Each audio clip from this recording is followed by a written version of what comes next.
Hello student, आज अपनी ये सेकंड क्लास है मैथमेटिक्स की। ये क्लास भी अति महत्वपूर्ण है। 9th 10th 11th और जो कंपटीशन एग्ज़ाम की तैयारी कर रहा है उसकी ये बेसिक क्लास है। त्रिकोणमिति देखो एक ऐसा पार्ट है मैथमेटिक्स का कि अति महत्वपूर्ण चैप्टर पार्ट है ये मैं गणित का, क्योंकि आपको पता है 10th का भी सिलेबस चेंज होने वाला है या फिर किसी का भी सिलेबस चेंज होने वाला है, लेकिन ये ट्रिग्नोमेट्री एक मैथमेटिक्स की एक ऐसी शाखा है जो जिसमें कुछ चेंजेस नहीं होंगे, तो वो एच डी रहेगा ऐसा कैसा। तो लेट्स स्टार्ट करते हैं अपन। त्रिकोणमिति। त्रिकोणमिति का मतलब होता है कि एक ऐसी ज्यामिति है, ऐसी आकृति जिसमें तीन कोण होते हैं। ठीक है, जैसे किस में होते हैं तीन कोण? त्रिभुज। लेट्स क्या होता है लेकिन त्रिभुज भी कौन सा स्टूडेंट?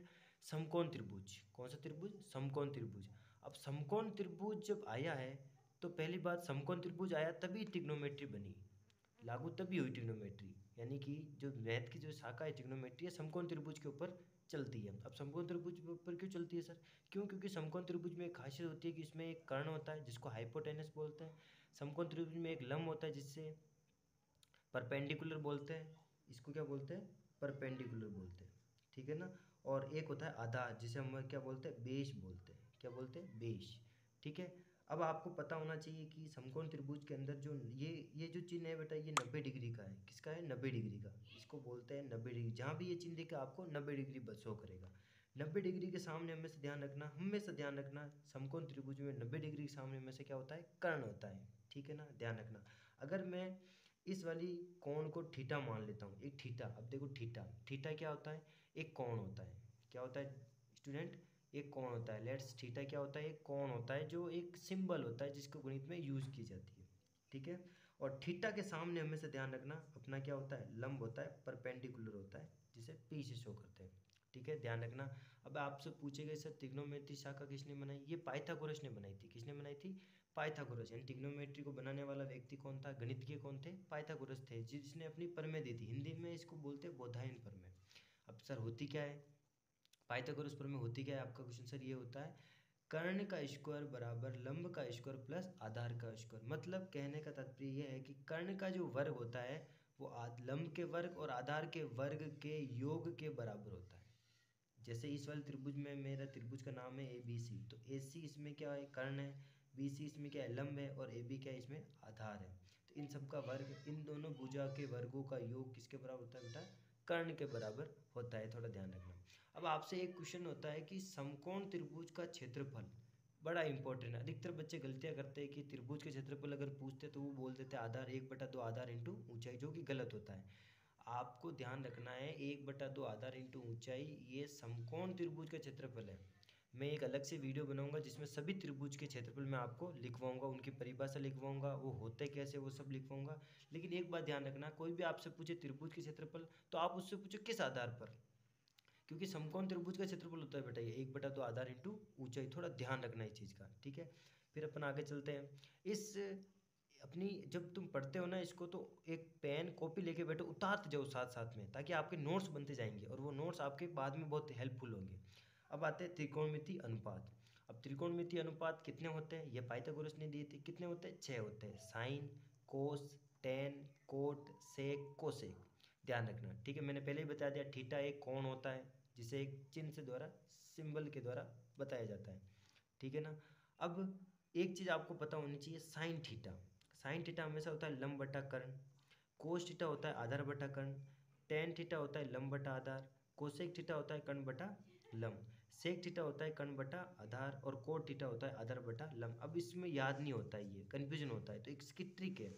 क्या है? लाल बटा कक्का, LAL बटा कक्का। लंब बटा कर्ण क्या होता है? Sine theta.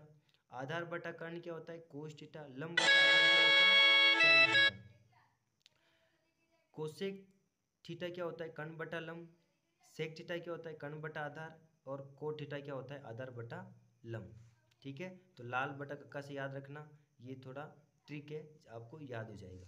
ठीक है, उसके बाद अपन मान लेते हैं त्रिकोणमिति सारणी। अति महत्वपूर्ण है, अति महत्वपूर्ण है। ये जब टेबल आपको याद है ना, तो आपके 3 से 4 नंबर 10th बोर्ड में कहीं नहीं गए। 10th बोर्ड के अंदर 3 से 4 नंबर कहीं नहीं गए, आपको ध्यान रखना। और आगे भी आप 11th क्लास में मैथ लेते हो, उनके लिए भी ये टेबल बड़ी इंपॉर्टेंट है, याद होनी चाहिए ये टेबल सबको। इसकी भी एक ट्रिक है, आपको मैं ट्रिक भी बताऊंगा, ध्यान रखना।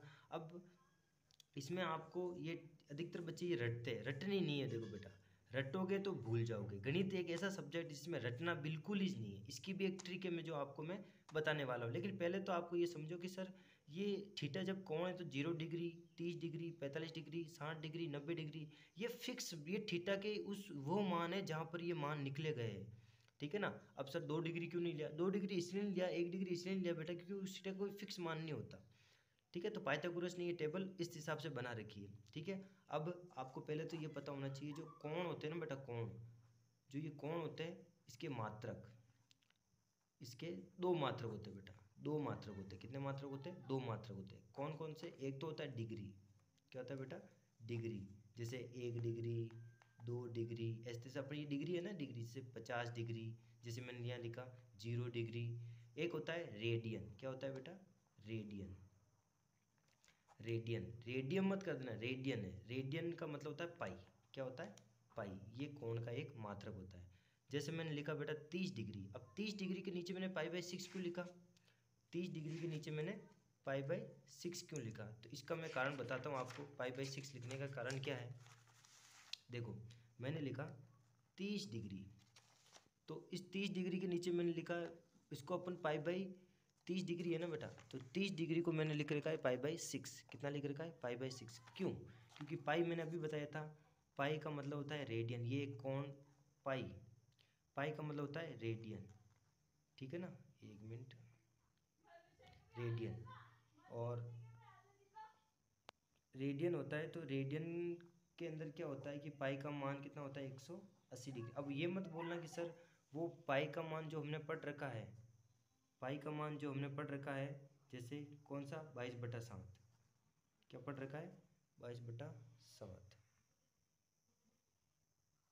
30 डिग्री को अपन क्या लिखते हैं? पाई/6 लिखते हैं बेटा, ठीक है। अब कैसे लिखते हैं? पाई का मतलब मेरे बताया रेडियन में मात्रक होता है इसका, और पाई का मीन्स होता है 180 डिग्री। ध्यान, अब आप बोलोगे सर पाई का मान तो हमने पढ़ रखा है 22/7। बेटा ये ध्यान रखना, ये कोण के रूप में होता है 180 डिग्री। ये आंकिक मान है पाई का, ध्यान रखना। कैसा मान है? आंकिक मान। थोड़ा सा ध्यान रखना इस चीज़ का, ठीक है। एक मान, अब इसी को सोल्व करोगे तो एक मान और आएगा पाई का, 3.14। ये भी पाई का ही मान होता है, ध्यान रखना इसको सोल्व करोगे तो, ठीक है ना। अभी इसके बारे में बहुत सारी बेसिक क्लास है मेरे पास, अभी आपको सब कुछ बताएंगे आप, लेकिन अभी ये सीख लो। तो जैसे मैंने लिखा 30 डिग्री बराबर, अब पाई की जगह बेटा मैं 180 डिग्री रख सकता हूँ, और 6 का जब भाग दूंगा ना तो ये कट कुटा के कितना आएगा? 30 डिग्री आएगा। इसलिए ये मैं दोनों चीज़ में लिख सकता हूँ। इसको थोड़ा सा ध्यान रखना। अभी जिसको नहीं समझ में आए वो कमेंट कर देना मुझे कि सर मुझे ये चीज़ें बिल्कुल समझ नहीं आई, तो मैं उसके अलग से वीडियो डाल दूँगा आपको, ठीक है ना। तो ये चीज़ आपको समझ में आ गई। तो जैसे पाई/3 मैं इसको लिखता हूँ, तो 60 डिग्री को मैं पाई/3 लिख सकता हूँ। पाई की जगह 180 डिग्री के 3 से 3 का भाग दे देना आप, वो कट जाएगा और आपका 60 डिग्री आ जाएगा। तो ठीक है, डिग्री को रेडियन में कैसे बदलते हैं और रेडियन को डिग्री में कैसे बदलते हैं वो आपको ध्यान रखना है इस चीज़ का, ठीक है। तो अब अपन लेते हैं कि सर ये भी बता दो कि ट्रिग्नोमेट्री टेबल है ना, ये जो ट्रिग्नोमेट्री टेबल है इसको कैसे याद करते हैं। तो ट्रिग्नोमेट्री टेबल को याद करना बहुत आसान है बेटा। इसके लिए मैं आपको एक अलग से वीडियो बना दूंगा जो आपको काफ़ी हेल्पफुल होगी। तो ट्रिग्नोमेट्री का आज अपन ये बेसिक क्लास यहाँ तक ही रखते हैं, और कल मैं इस टेबल की अलग से ट्रिक बता दूंगा, और भी कुछ चीज़ें हैं, आइडेंटिटीज है ट्रिग्नोमेट्री की, वो अपन कल की क्लास में कर देंगे, ठीक है। अगर जिसको नहीं समझ में आए वो कमेंट कर देना और बोल देना कि सर मुझे यहाँ दिक्कत आ रही है, ठीक है। बाय।